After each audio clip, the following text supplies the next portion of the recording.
there are several shorthands or several shortcuts by which the media frames stories. Because again, the sport is just a sport, but what we are supposed to think about and how we think about it is directly influenced by mainstream media. And what we often take for granted is, say, if you're watching particularly like a playoff broadcast, whether it be hockey or baseball, we take for granted that while we were busy working all week long, they were also working. While it seems like, oh, it's just a 3-hour baseball telecast. No, they were working all week long, interviewing coaches, managers, talking to parents, so they could create narratives. And then what they do is, have you ever noticed how magically when they're talking on TV, oh, and Johnson is from North Carolina, and then all of a sudden magically, like there's like a picture on screen, B-roll footage of like Charlotte. Well, that's because they prepared. So in other words, I know it sounds funny, but not to say they're necessarily manipulating us, but they've prepared certain narratives and storylines by which they choose to focus upon, right? And so if a milestone is coming up, or if there's some longstanding tension, like this person didn't like this person from another team, they're going to have those all queued up and ready to go. And so even though we're watching the telecast and it's a simple matter of, did the bat hit the ball, right? It's a simple matter of that. How we're viewing what we're seeing is going to be framed by the mainstream media that has set matters up. And that's just a small example as to how we take for granted how media frames matters for us to digest. And so what you see on screen is an attempt to wrestle down this larger pattern that many of us are familiar with, but maybe haven't had the opportunity to put language to. And so this larger pattern is based upon what we call sportotypes. So they're reoccurring character patterns within mainstream media that appear on the surface to be quite benign, but in the aggregate, they contribute to these larger ideas of marginalization, particularly when it comes to people of color. And these are, well, now you see, and I don't, those are the 6 sportotypes, right? And again, there's more detailed example in the book, but I'm going to just talk largely about what this means for us as far as us understanding the quality of certain images in front of us. And so what's fascinating is that the 6 sportotypes, those are the 6 different categories. Whenever mainstream media reports upon a Black or brown body, they typically are going to ascribe this Black or brown body to one of these 6 categories. Again, and much of this is unintentional, but the idea is that these categories can be divided amongst 2 poles, fear and fascination. And this goes to this fascinating concept that on one level, mainstream media appears to have reverence, deference, and respect for these awesome feats of skill and prowess. But then at the same time, there seems to be this mixed concern about, well, what these people will do or what they have the capacity to do, particularly if they're not controlled within a sports context. So there's a pendulum that oscillates between fear and fascination oftentimes when we talk about these professional athletes in the mainstream. And so I say all that because I just want us to do a little bit of a basic math when we contextualize what it means for the Black and brown body to be described or criticized in public space. When we talk about Black and brown bodies, well, it may not appear to be directly relevant. At the same time, we know that we're connected to history in some way, shape, or fashion. None of us were born in a vacuum. And so it is only prudent of me as a historian to point out that when we talk about Black bodies today, we have to make the direct connection to when the game first started. And what do I mean by that? Well, what I mean is that African-American bodies like mine first came to this country back in 1619. And that was at Jamestown, Virginia, when 20-odd Negroes were on a ship, to be enslaved. And so just by doing a little bit basic math, if we're talking about 1619 to the point of the passage of the 13th Amendment, remember, Emancipation Proclamation did not actually free any enslaved individual. We're talking about nearly a quarter of a millennia of captivity. So by doing basic math, that means that since that time period, we've had fewer years of freedom than we had of captivity. So it's not to say that significant strides have not been made within the last 155 years or 156, but it's just to state the obvious. We've been living in a country, in a milieu, in an environment whereby this narrative of objectifying the Black body, that's been a habit that's been in formation and observation for a very long time, right? That's all we want to point out here, okay? So speaking of Black bodies and how they integrate in today's society, why don't we play a little game? Here we have the 4 major sports franchises known around the world. Because when we say race in sports, of course, sports can include a myriad of different sports that you and I both love and like. We talked about soccer a little bit, lacrosse, field hockey. But party people, for the purposes of this conversation, those what we call tertiary and secondary sports are not going to receive much attention. So as much as I love soccer and much as I love lacrosse, they simply do not command the same amount of attention as these 4 leagues that you see on the screen. They do not benefit from the same revenue streams, the same distribution channels, on down the line. And so the fact of the matter is that these 4 leagues that we're looking at on your screen have the most potential for impact. And so it is no secret that you can go to foreign countries and they will talk to you about NBA stars. You'd be hard pressed to strike up a long conversation with somebody who's been following American field hockey. So speaking of which, can anyone tell me when these leagues were integrated? And by the way, when I say leagues and say big business, these 4 leagues, these 4 American leagues, are 4 of the 5 top grossing professional sports league on the planet. So 4 out of the top 5 all come from USA. The 5th, in case anybody was curious, soccer, English Premier League. So for you Manchester United fans and Chelsea fans, that one's for you. All right, so does anyone have any guesses as to when any of these leagues were integrated? Any ideas? Feel free to unmute yourself if you want to participate. Well, Dr. G, I know that nothing happened until after World War II. So it was late 40s and somewhere in the 50s for most of these, but I don't recall which were first. I'm going to guess that baseball was first. Okay. And mind you, the dates that we see on screen are the dates in which the leagues were founded. Oh, good. Joan, you have an idea? Well, I was just going to agree with Joe. I think baseball was very late 40s, 1950. Football was later, I think. Basketball. Oh, are those the dates you're giving us now? Yeah. Oh, okay. Yeah. Okay. So yeah, y'all are right. So isn't that amazing? Nothing before World War II. And we often forget that, even during World War II, our armed forces were segregated. Isn't that fascinating?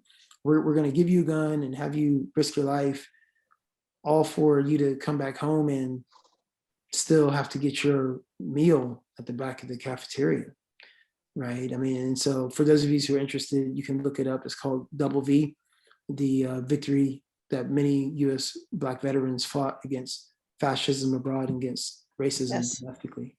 Yeah, it's pretty sad chapter. But yes, when you look at these periods, what's fascinating is how NBA had the shortest time period between founding and integration, and our national pastime, had the longest, right? In terms of Kenneth Landis, former commissioner, he, shall we say, has some pretty, racist views. I was going to say pointed, but that's too polite. He had some pretty racist views, Kenneth Landis. In actuality, it's not that long a time period if we think about it. That Black and brown bodies have been fully integrated. Less than a century, of course. And I think it was also fascinating is when you talk about opportunity and the beauty of sport. I've been to every single Hall of Fame up here except for National Hockey League, and I can tell you, and you don't need to go to know this, that what's fascinating is how the history books are littered with nothing but achievements of Black and brown bodies, right? Given the opportunity. So if you open the door, it's amazing how people actually take advantage of going through, right? And so if American sports did discriminate against Blacks, like if it was a train that left the station, I think the question is, well, when did it actually stop, right? When did it actually stop discriminating? So we can say that when those leagues formed and they said, we're not allowing anybody else, we can say that's discriminatory. So the fact that they integrated, does that mean that discrimination stopped or not? Well, that's kind of like the question that we want to open up a little bit. And just to give you a small taste about what racism in sport looked like back in the day, just check out a little bit of this movie clip, this documentary, looking at the history of college football. I'm just going to play a short clip and then we'll move on.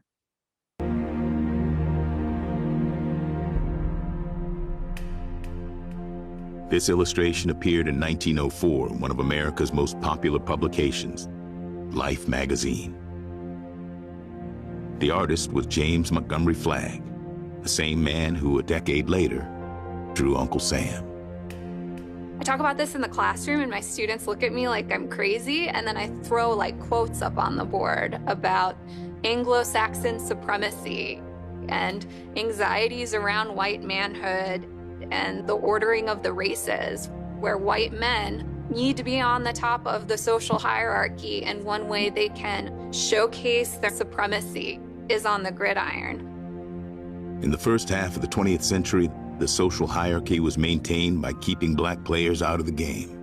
Southern football was completely segregated, and teams in the rest of the country almost never had more than 1 or 2 Black players, if any at all.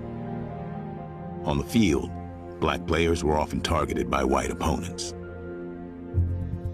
In 1951, Drake's Johnny Bright was the nation's leading rusher and a contender to become the first Black player to win the Heisman when his team traveled to Oklahoma A&M. There's jealousy there. There's racial jealousy. There's a chip on their shoulder. There's talk in the town that the Black guy's not going to last the whole game, right?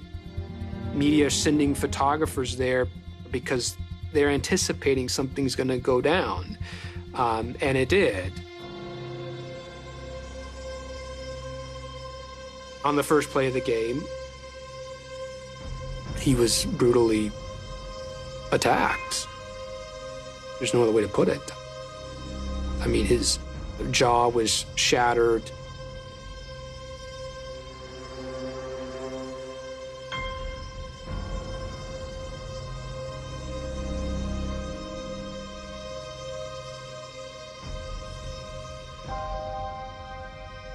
It was a racist attack, and it became a national scandal after the Des Moines Register published a photo sequence of the assault that would win the Pulitzer Prize.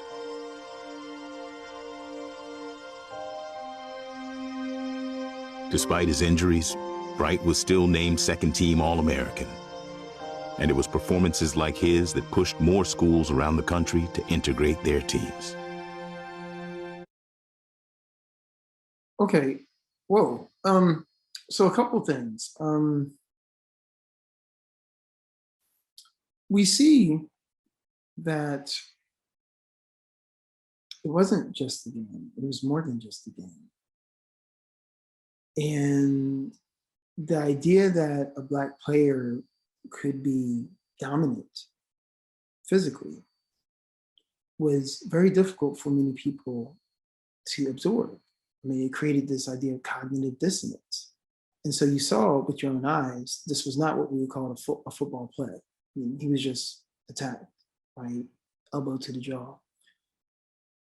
And I think it just rubs against this idea of sports as a meritocracy, right? I mean, because if anything, okay, so remember at this time in society, if not now, but still at that time in society for sure, the game was rigged. I mean, think about if you're Black, you can't even move into a white neighborhood because of redlining and restrictive covenants. And then if you do move in and have a white friend who puts their name in the deed, then you have people outside your house protesting and throwing rocks or the police to stand by and watch. I mean, there's numerous cases that you can look up. Austin Sweet is one example. So you have that, you have this idea that I can't find a job in the workplace, that will pay me adequately, even today. I mean, women, as you know, and African Americans still receive less than white males for similar educational backgrounds and same jobs. You can only imagine back then, just education, the restrictions. So there's this idea that if there's one place we're equal, it's out in the gridiron, it's on the court. If you run faster than me, then you're better. It's just that simple. But even that could not be observed, right? There's this idea that we need to literally cut you down to size, like know your place, right? So I'm going to physically attack you. First play has nothing to do with football. It's not like I'm tackling you and I'm, just really trying to, give it to you while I'm tackling you. No, it was just an attack, as in I have to take you down. Why not prove that you're better by winning the game, right? And what's remarkable about all this, so here a white photographer wins the Pulitzer Prize. What does Johnny Bright win? Like, nothing. His career was virtually derailed. But while it was derailed, maybe at the same time, we can't overlook that he made second team All-American with the wired jaw. OMG.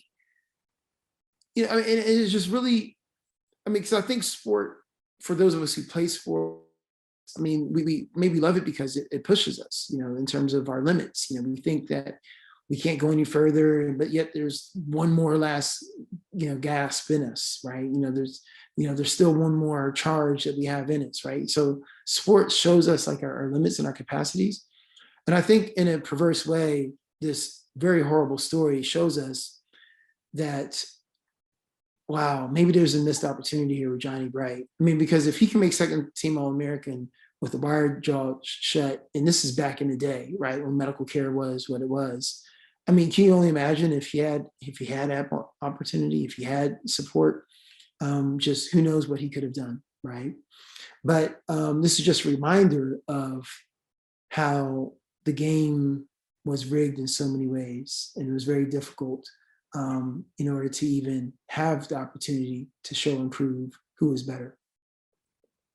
And, along those lines, here are just a couple names that you may recognize in terms of important breakthroughs. Again, when you look at Jack Johnson, first Black heavyweight fighter, very similar, this idea of cognitive dissonance, this idea of Black prowess was just very difficult for many whites to adhere to. And in fact, they even, for years had this running gag, if you would, called the Great White Hope. They were literally trying to find a white person who could actually defeat him in the ring. And Jack Johnson was defeated, if you would, by, shall we say, creative legal reasoning. They charged him with trumped up charges, and that was the beginning of his downfall. Jesse Owens, I think, in many ways also deflated, this, idea as espoused through Hitler. We point at Hitler, but, again, you can look it up. You will find many Nazi writings that actually indicate that they received inspiration from who? You guessed it, Jim Crow America, right? In fact, several Nazi higher ups came to study in America and study Jim Crow America. That's who the Nazis were inspired by. Just to put everything in context. So before we point the finger at them, of which we should, it was horrible. shouldn't have happened, let's also be mindful about what was happening in our own country. And so Jesse Owens, in many ways, defeated this idea that there's this narrative of the master race, that, you know, that only white people could succeed and excel. Obviously not true. Jackie Robinson, as Jonah mentioned, you know, did integrate baseball. And that was, you know, of all the sports, I mean, I think this is the one that probably receives the most amount of attention. And, you know, they do honor him by wearing his jersey number every year. But you should still check out his autobiography, you know, just by way of engagement. I'll, you know, if someone can look it up and let me know when you found it, you know, I'll be curious to share it with, you know, the rest of the group. But check out the name of his autobiography. I think it's pretty revealing as to what type of life he led, right? Althea Gibson, I don't know how you overcome polio and become a world-class sprinter. I don't know how you do that, but she did it. Absolutely amazing. Arthur Ashe, again, you know, I think what's all the more remarkable about Arthur Ashe, rest in peace, is we have yet to have a Black male Wimbledon champion since, right? You know, just when we think about this idea of access, right? So Tiger Woods didn't open up the floodgates, and neither did Serena or Venus Williams. I mean, you know, it's still hard, it's still tough sledding in terms of opportunity. I mean, remember, it's not about the skill, but for those of us who play tennis, you know how expensive those lessons are. It's different, you know, in terms of cultivating a tennis game. You know, you have to make significant investment, time, energy, and you know, and oftentimes, you know, you have to play at these country clubs. I mean, these are the places that have the tennis courts, you know, and so if anything, it's kind of like similar to SAT scores, where a high SAT score doesn't necessarily mean that the student is smart. It may mean that, but it actually is a greater reflection of socio-economic status. That's what the SAT score is a better indicator of, right? It's not to say that smart people aren't getting high scores, not to say that, but there's a lot of people who benefit from help, tutoring, support, so that they're able to get these high scores. You know, it doesn't necessarily mean that they can think their way through a wet paper bag, but they have the high score. By the way, anyone catch the name of his autobiography? I never had it made. Yeah. Wow, doesn't that tell us something? I never had it made. Wow, you would think that, oh, well, he's the first and everybody loves him, and, you know, we're making movies about him and things of that nature. Chadwick Boseman, actually, rest in peace, you know, played that role. No, he tells us, I never had it made. It was not all good, right? It was not all good, right? So very, very, very fascinating. And let's not overlook how so many sports stars use their platform to not shut up and dribble, but to talk about what's happening in society, right? This iconic photo, you know, Tommy Smith and John Carlos, right? Or even Muhammad Ali. Does anyone know his name before it was Muhammad Ali? John, what was it? Cassius Clay. Exactly. Now, Joan, while we have you on live, do you remember the reason why? Why would he change his name? Like, what's wrong with Cassius Clay? I think he joined the Muslim religion.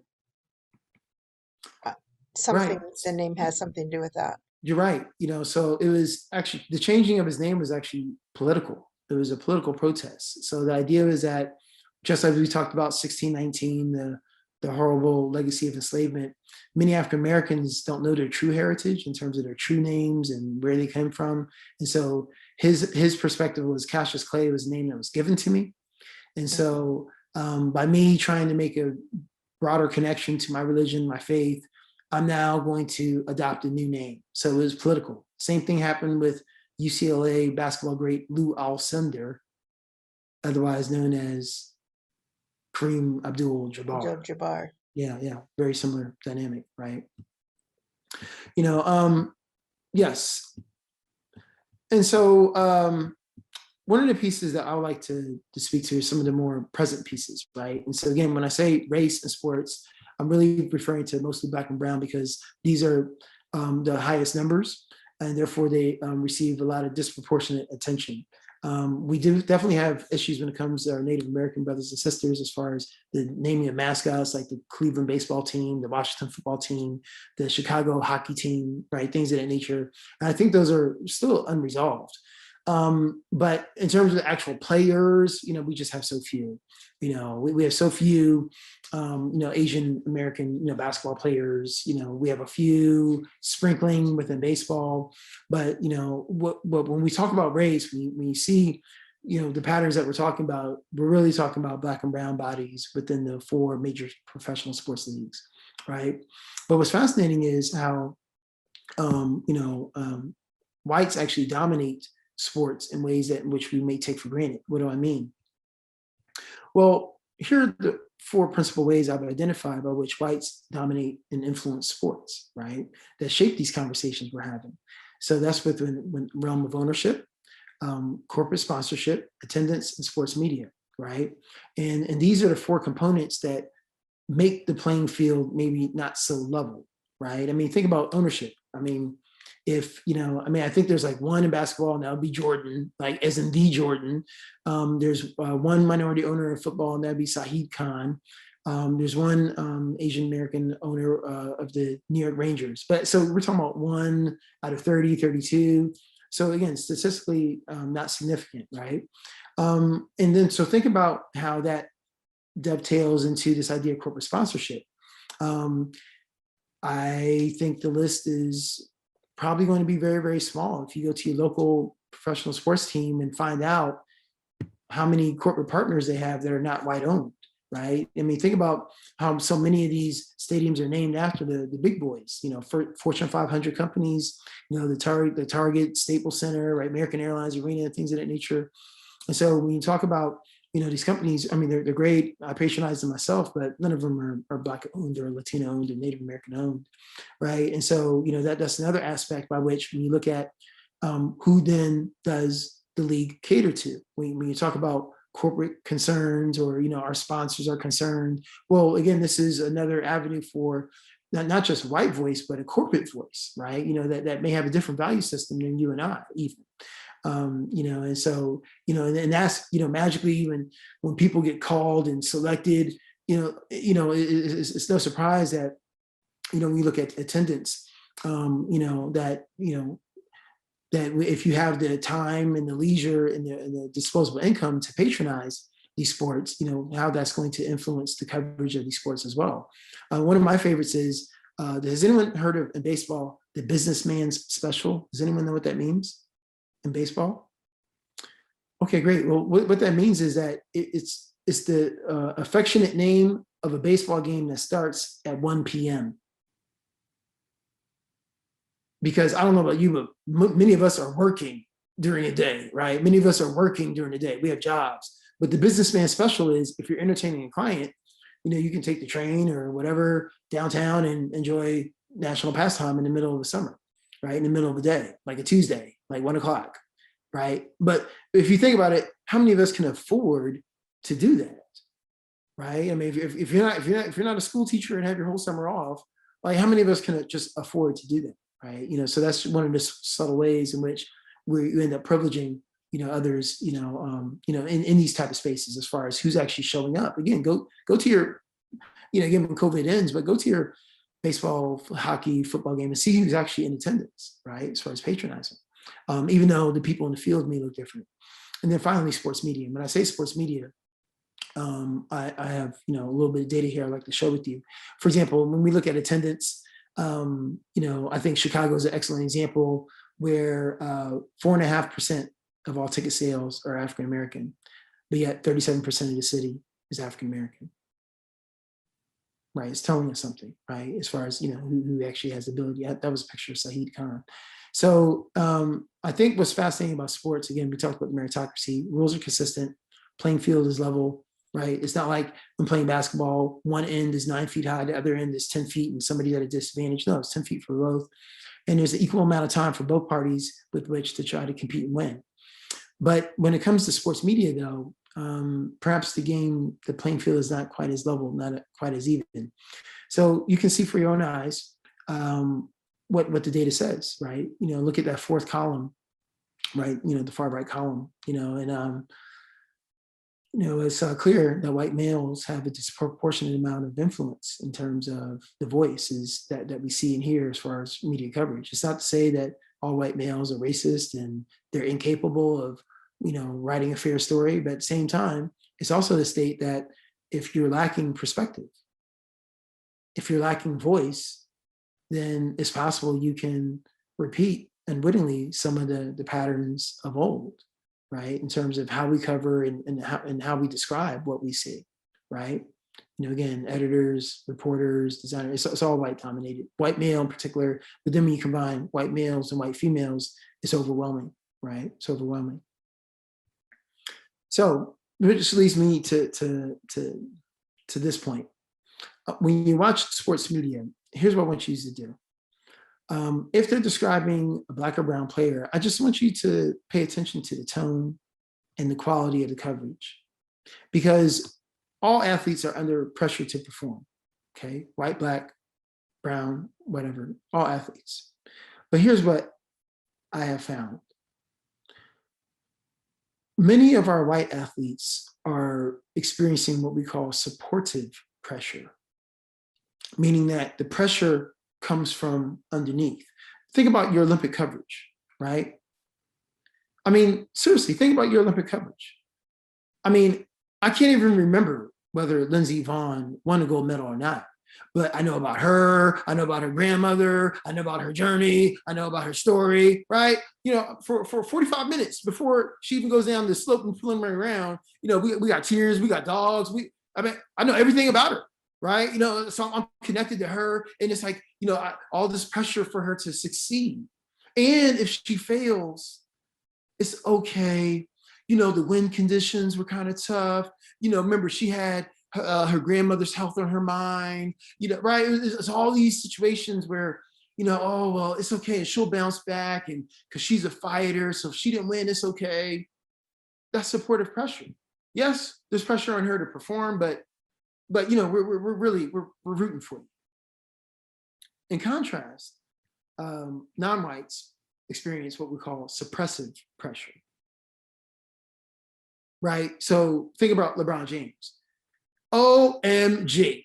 How can he miss 2 free throws at the end of the game? This is unacceptable. This is ridiculous, right? All this ink spilled. What? LeBron James said what? What? I mean, who gave him the power and the audacity to talk about what's going on in China? He needs to focus on basketball. I mean, so anytime a Black and brown athlete makes a mistake, oh, we're going to hear about it. They should have known better. Oh, they weren't thinking. They didn't consider. If they had only thought of, right? So it's coming from this idea of, look, come on, what have you done for me lately? You have to prove that you're worthy of my respect. Suppressive pressure. Okay. So here's a couple examples if you don't believe me. You all tell me. I mean, what do your eyes see? What do y'all think about the picture of the coach on the left-hand side? He's the gentleman with the glasses. His name is David Fizdale. He was the coach of the New York Knicks and was fired. But what's your impression of the picture? What does the picture tell us? I don't need 1,000 words, but just a couple.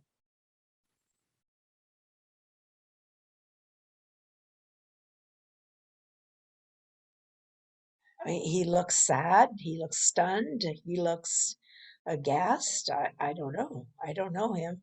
I don't know the circumstances. Yeah. So again, it's a subtle but significant point. But let's not forget that they take hundreds, if not thousands, of pictures during a season. Oh, yeah. Right. So my point is that this is not the only picture available to them. But you're right. He almost looks like aghast, like he's somewhat confused, like he doesn't know what's going on, which I think kind of underscores the point of why he was fired. And for all we know, maybe there's more context. I mean, and if you follow basketball and follow the story, then you'll know that he had less than a year on the job. The Knicks are notoriously known for the dysfunction in terms of the front office, and not to mention former great Charles Oakley actually called out the owner for racist practices, and so, there may be a little bit more context there, but this idea that he just looks like he doesn't know what he's doing, right, is a subtle way by which we're talking about how the playing field can be tilted. So even like you said, Joan, that you don't know this person, but just by looking at the picture, I mean, the picture is not suggesting that something was wrong with the firing. This is a man of esteem. He's a man of pride. It's almost as if, well, yeah. I mean, based on how he's looking, he doesn't know what he's doing, right? So this is how a narrative can be framed. This is just one example. Let's just move on, right? Now, they did win subsequently. So good for the Dodgers, good for Dave Roberts. But this is a couple years ago when they were trying to make that breakthrough. Breakthrough ever since the 80s when they last won with Tommy Lasorda. So here's the situation. In this game, it was winner take all. Dave Roberts brought in his pitcher who's the ace all year long. So in baseball, what happens is your pitcher who's the best is called the ace. But in pitching, it's hard to pitch every day. So what they do is they typically have about 5 days, they have a rotation. So it's usually about 5 days or so in between starts. So that way the arm can rest, they can be at full strength. Well, because it was the playoffs, there was less than 5 days time, but Clayton Kershaw is his best pitcher on the staff. And Clayton said, give me the ball, coach. I can go out there and get you these outs so we can move on as a team. I'll get rest in the next round. Unfortunately, Clayton Kershaw gave up not one, but 2 home runs, and the Dodgers lost. But remember what we said about supportive and suppressive pressure. Rather than the headline be, Clayton fails to deliver again, right? Kershaw gives up key home runs, Dodgers going home. No, those aren't the headlines. The headline is, and you can read it, the loss is on Dave Roberts. Oh, interesting. So it's the manager's fault. Now, again, there is some credence to this idea of the manager having to make these chess moves and having to decide when to pull a person, when to put a person in. But at the same time, party people, Dave Roberts did not throw the sinker that hung too long and got cracked out of the park twice. He didn't throw the pitches. I mean, look, here's a different article, different source telling us the same thing, right? Dave Roberts will have to own the Dodgers disaster.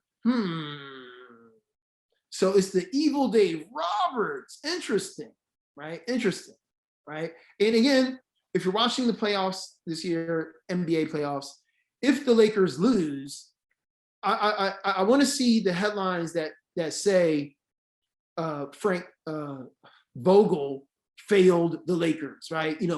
Frank Vogel, coach of, I'm just curious to see if those headlines come about, right? Where we isolate the white male coach as the source of the failure for the entire team not advancing in the playoffs. Okay. So this is an example of that suppressive versus supportive pressure, right? Where, again, oftentimes people of color are given an extra layer and lens of scrutiny. This is a fun one. KSI beats Logan Paul in rematch. What does the picture tell us? Well, actually, here you might be confused, right? Who's Logan Paul and who's KSI? So what if I told you Logan Paul is the gentleman on the right? Oh. So the gentleman on the right, the one throwing the punch, is the one that lost the fight. Okay. Does it look like he lost the fight, Joan? No. What does it look like? No, they're trying to give the impression that he was the winner, I would think. And look at this poor guy. How could he be the winner if he's getting beat up? Joan, now you're starting to see what we're saying. These are the ways in which we are being framed. So the man of color, the black male on the left, won the fight. But he's not pictured as victorious. He's not pictured as triumphant. If anything, he looks like he's taking the brunt of the beating. And so the language, the framing, the picture, all these elements combine for what we're talking about as far as supportive versus suppressive pressure.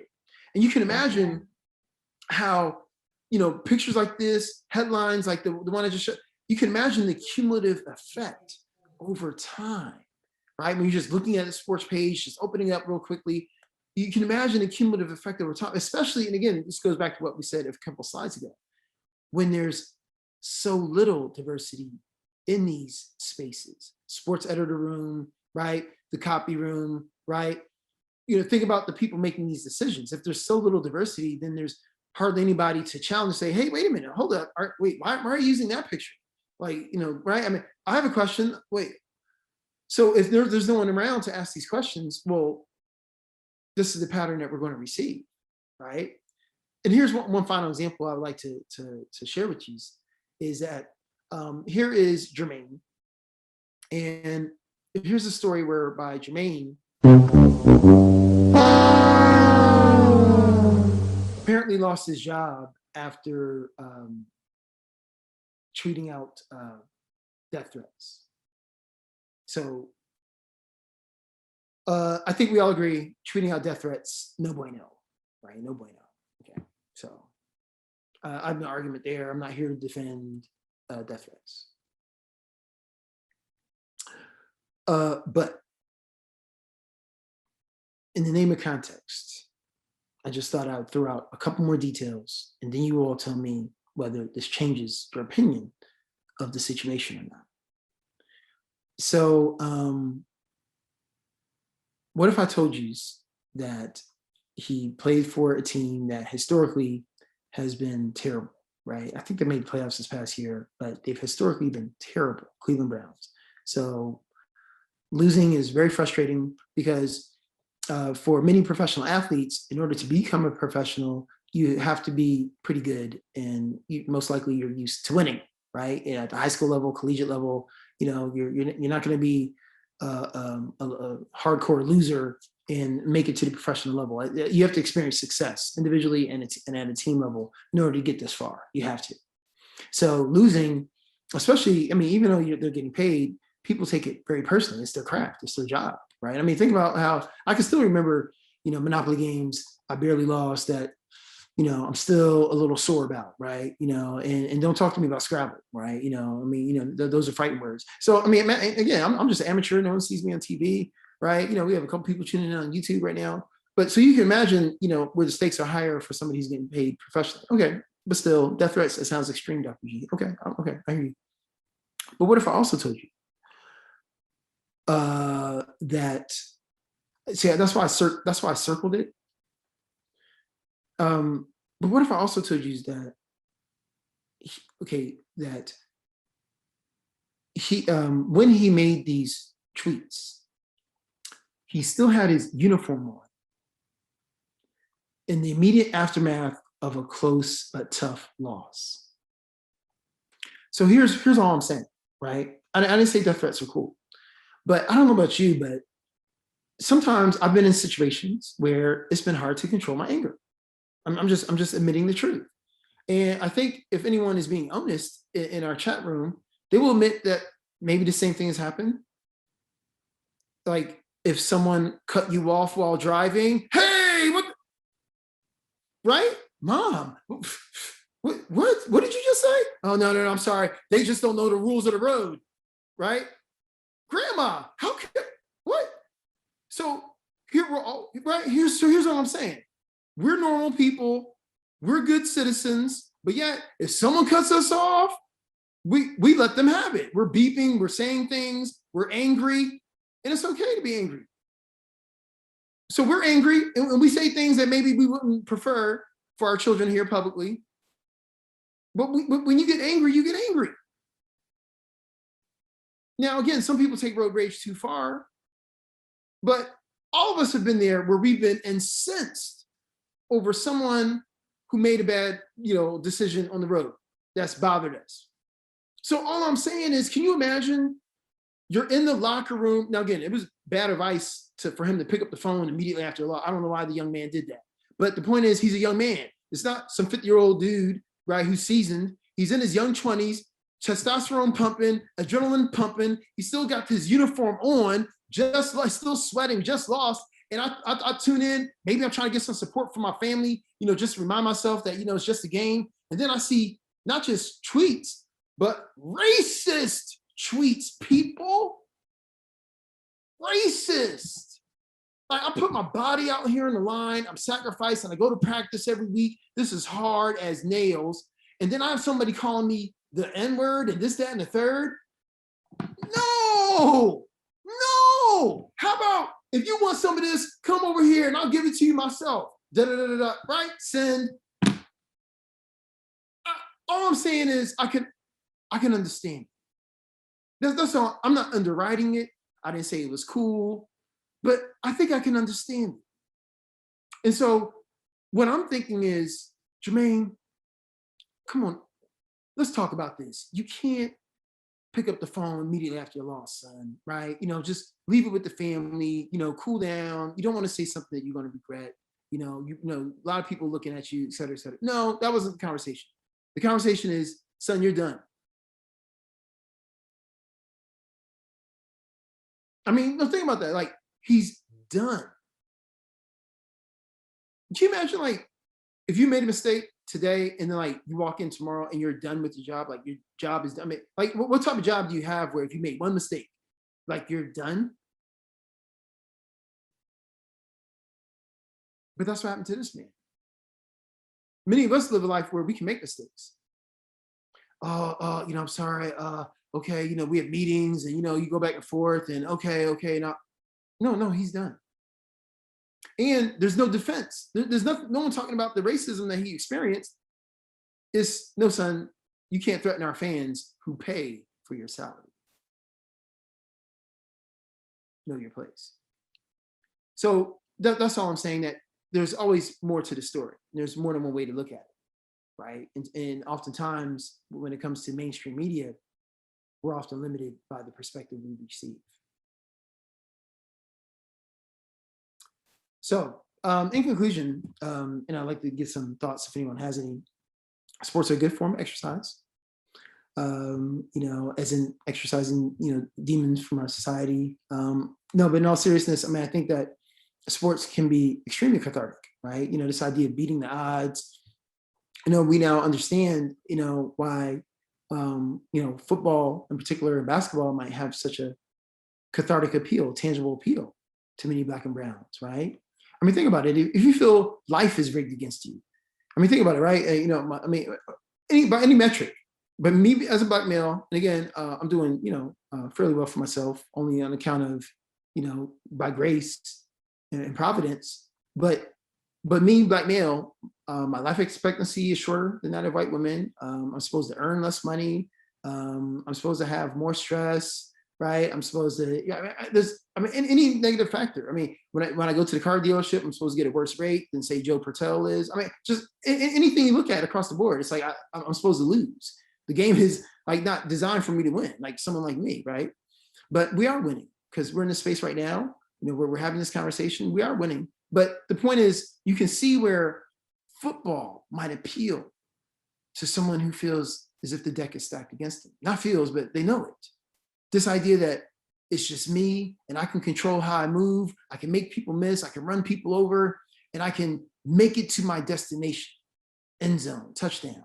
Or even think about like dunking in basketball, how cathartic that can feel. Even if we lost the game, the idea is that when I dunked that ball, you couldn't stop. Period. End of story. Okay, yeah, we lost. But when I went up to dunk that basketball, you did not stop me. Just by pure physics and sheer will, I put that ball through the hole. That's what I did. I mean, it's cathartic. Like, yes, I can finally control something rather than people telling me, I'm no good and I can't do anything. Like, I mean, that's so frustrating about this thing called racism. And it's like, it's not logical. Like, really? Why? Like, wait, why do I have to go to the back of the house again? Like, wait, why? Wait, remember, I'm good enough to clean your house, but I'm not good enough to walk through the front door of it? Like, it just doesn't make any sense. It's not logical. But I'm good enough to clean your house. I mean, remember, you can't do it. You can't do it, but I'm good enough to do it. Oh, okay. Right. So we can see how sports has this appeal, right? When we talk about power and control, right? Blah, blah, blah, blah, blah, blah. But here's what I want to end on. a great scholar, orator, and fellow Morehouse graduate once said that in the final analysis, racism is evil only because its ultimate logic is death. Yes, that was Dr. MLK. So I just want to throw these ideas out here for us to consider in terms of, if we keep playing this racism game, are we not playing a game of death, right?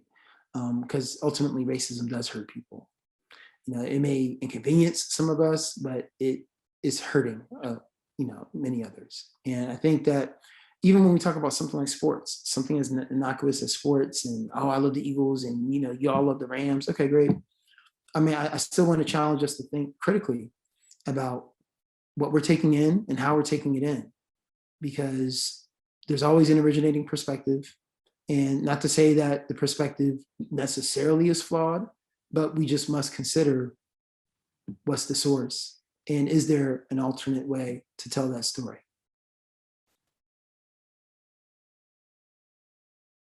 Thank you.